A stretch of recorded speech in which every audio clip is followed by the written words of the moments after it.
ربي قيام فارس الحمد لله كنا أفضل عيسى يا ربي نافخني الرجال أبسا هم كنا أفلافس أتني دنديسا دقيوم أفامي هديس نافلافسي إتبود التهافو نبي رافقيس إتبود التهافو نبي رافقيس إجتية ناس رغانا فقرسيسي أني دكانويت تلقي نافيس أني دكانويت تلقي نافيس Utumaan kanatti akkana jabaadhu itti sirriitti taa'amee dhaggeeffadhu dhaggeeffuu qofaan onni itti jabaadhu akka hin jedhamnes rabbii kadhadhu dhaggeeffuu qofaan onni itti qabadhu galmee sammurratti hunda galmeeffadhu ani islaamummaa amantii dhugaatii seera rabbii guddaa ifaan ittiidhaati kan hallayyaan qabne karaa ittiidhaati nama na argate jiruu ni waati nama na argate jiruu ni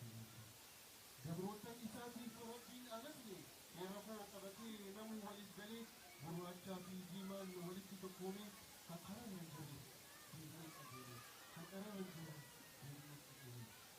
Yeroo bareedaadhaaf osoo na qabanii gariin ilmaa kiyyaa wal ta'uu didanii ilkee bineensaatiif alatti gadhiisanii walitti deebi'anii itti wal nyaatan walitti deebi'anii itti wal nyaatan. Namuu aadaa isaa hulaa irraa banee alarraa ol naqee waa ittiin cufanne diree akkasiisan ani hin argine akka sahaabootaa nama baasiman akka sahaabootaa nama baasiman. Wanti sahaabaadhaa hundi namaa qattee waardiyaa naaf tahee na cinaa dhaabbatee ana mul'isuudhaaf mudhii isaa hidhatee ilkii bineensaarraa natiisuuf murate. Ana mul'isuudhaaf mudhii isaa hidhatee ilkii bineensaarraa natiisuuf murate. Obboleeyyummaa dhugaa ta'e yeroo isaanii bu'uurri si'aanaa narratti jaalatanii hiikkaa tokkummaadhaa hojii mul'isanii walitti walqixxaa didanii hundatti galan walqixxaa didanii hundatti galan. Hunda himee fixuu yeroo na jibbatti hali maqaa dhooyees akkana fakkaatti kan arraan kanaa immoo nama rifachiifte akkana jechuufis nama dhaabbachiifte. Mirgaa fi bita koo laaleetiin to'adhee xiqqaa fi guddaadhaan hundaa'uu qoradhee kan na jabeeffatu barbaadee hifadhee warra akka sahabaa argachuuf rakkadhe warra akka sahabaa argachuuf rakkadhe. Aduun na oowwitee roobniinis na dhiisee namuu mana taa'ee alatti na baasee birii keessummeessee alatti na dhiisee kabajaa imaanaa arkuu ifaa geesse kabajaa imaanaa arkuu ifaa geesse.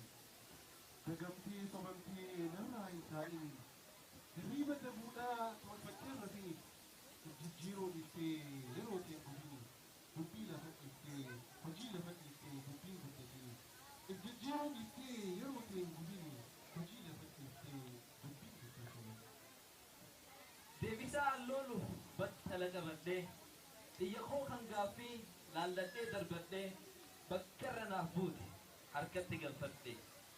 Dibdeen rakkiftuuf furmaata harkadhe akka sahaabota sitiisuuf muradhe akka sahaabota sitiisuuf muradhe. Inshallah warra diin islaamaa tiisee guyyaa qiyaamaa itti milkaa rabbi nu haa godhu. Baarakallahu fiikum.